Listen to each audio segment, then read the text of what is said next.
En 2003, il y avait des pays où il ne faisait pas bon être un enfant. Je m'appelle Elena Kovalenko.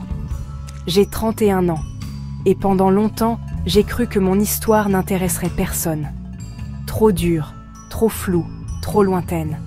Mais aujourd'hui, je crois qu'il faut la dire. Parce qu'elle ne parle pas seulement de souffrance. Elle parle de courage, de choix. Et surtout, d'un homme dont personne ne se souvient. Et qui, pourtant, m'a sauvée.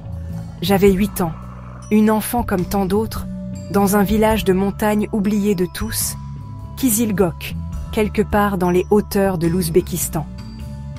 Mon père était berger, ma mère soignait les gens avec des plantes et de la foi.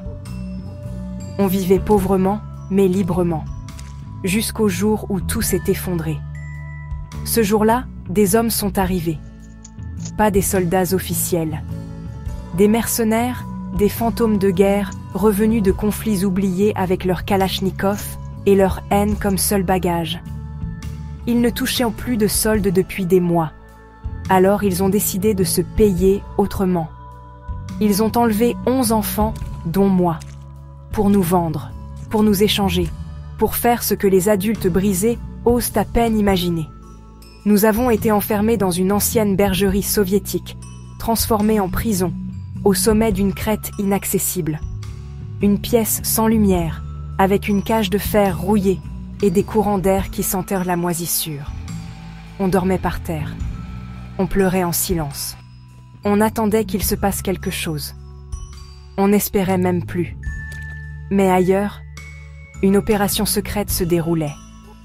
Des forces spéciales de l'armée de l'air française étaient dans les environs.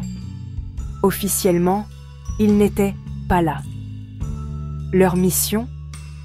Désactiver un ancien système de contrôle nucléaire soviétique oublié dans les montagnes. Un genre d'antenne de transmission longue portée, capable, si elle tombait entre de mauvaises mains, de relier des armes dormantes ou d'espionner la planète entière. C'était une mission classée, ultra secrète. Aucune marge de manœuvre, aucune interférence tolérée. Et pourtant, c'est là qu'est arrivé le grain de sable dans la machine. Le technicien qui perdait tout, sauf sa conscience. Il s'appelait Benoît Jarry. Technicien civil détaché au ministère, habilité triple Zoulou comme ils disent. Le plus haut niveau possible. Il n'était pas ingénieur, pas officier, pas décoré. Juste un type compétent, un peu paumé, toujours en train de chercher ses lunettes ou son badge. Il avait une vieille doudoune à capuche et un sac à dos qui sentait le café froid. Il n'était pas musclé, pas rapide, pas impressionnant. Mais il avait un cœur immense, et dans ses mains, un ordinateur et un Beretta qu'il savait manier en cas d'urgence. Il n'était pas là pour faire la guerre. Il était là pour débrancher des antennes et fermer des dossiers radioactifs. Et pourtant, c'est lui qui nous a entendus. Le signal. Benoît bossait dans une vieille caravane bourrée d'écrans et de câbles, quelque part dans une gorge gelée.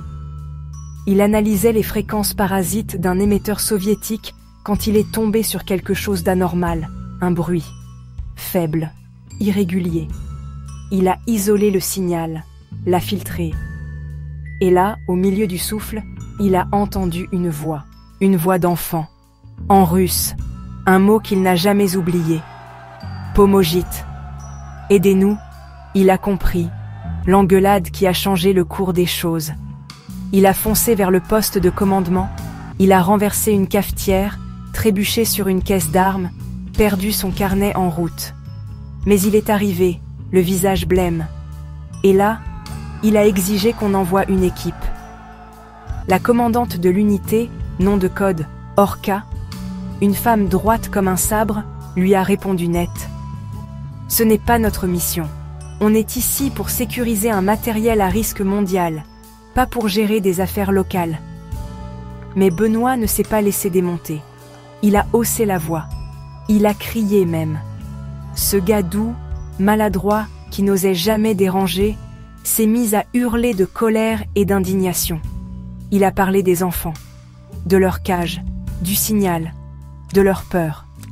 Et puis, il est parti, Il a quitté la base, sans autorisation. Il a marché, seul, jusqu'au village abandonné où vivaient les familles des enfants enlevés. Et là, il a fait un truc de fou. Le geste de désobéissance. Il s'est enchaîné à la grille de la maison de mon père avec une chaîne de vélo trouvée sur une carcasse rouillée. Il a activé une balise d'urgence et a dit dans la radio « Je suis ici. Vous pouvez me virer, me punir, me juger. Mais je ne bougerai pas. Ces enfants existent et vous allez faire quelque chose. » La commandante est restée silencieuse pendant des heures. Puis, dans la radio, elle a simplement dit « Rassemblement. Préparez les armes. On y va. » L'assaut. Ils sont partis à 5, 4 soldats. Et lui. Il portait un vieux gilet pare-balles trop grand, son ordinateur sur le dos et un pistolet à la ceinture. Ils ont atteint la bergerie au lever du jour. Les mercenaires? Ils n'ont jamais été revus. Certains disent qu'ils ont fui, d'autres qu'ils n'ont pas eu le temps. La porte de notre cage a été défoncée. Et c'est Benoît, ce civil maladroit, qui nous a pris un par un dans ses bras. Il tremblait. Il pleurait. Il nous appelait les petits loups, pour qu'on n'ait pas peur. Il a mis sa veste sur mes épaules. Et quand je lui ai demandé d'une toute petite voix « Tu vas nous ramener chez nous ?» Il a souri et dit « Je sais pas si je peux, mais je vais essayer. » Et après, ils nous ont exfiltrés par hélico. Les soldats sont partis. Et Benoît a disparu. Pas de médaille. Pas d'hommage. Juste un carton d'archives marqué « Classé confidentiel » au fond d'un hangar. Moi, j'ai grandi. J'ai étudié. Je travaille aujourd'hui avec des enfants déracinés parce que je sais ce que c'est d'être oublié. Et parfois, quand je vois un technicien en gilet trop grand fouiller ses poches pour retrouver ses clés USB, je pense à lui. À Benoît Jarry. Le type qui perdait ses affaires, mais jamais ses principes. Est-ce que c'est vrai? Est-ce que c'est inventé? Je vous laisse en juger. Mais rappelez-vous, en 2003, dans certaines montagnes, un homme maladroit a décidé de désobéir pour sauver 11 enfants. Et parfois, ça suffit à changer le monde.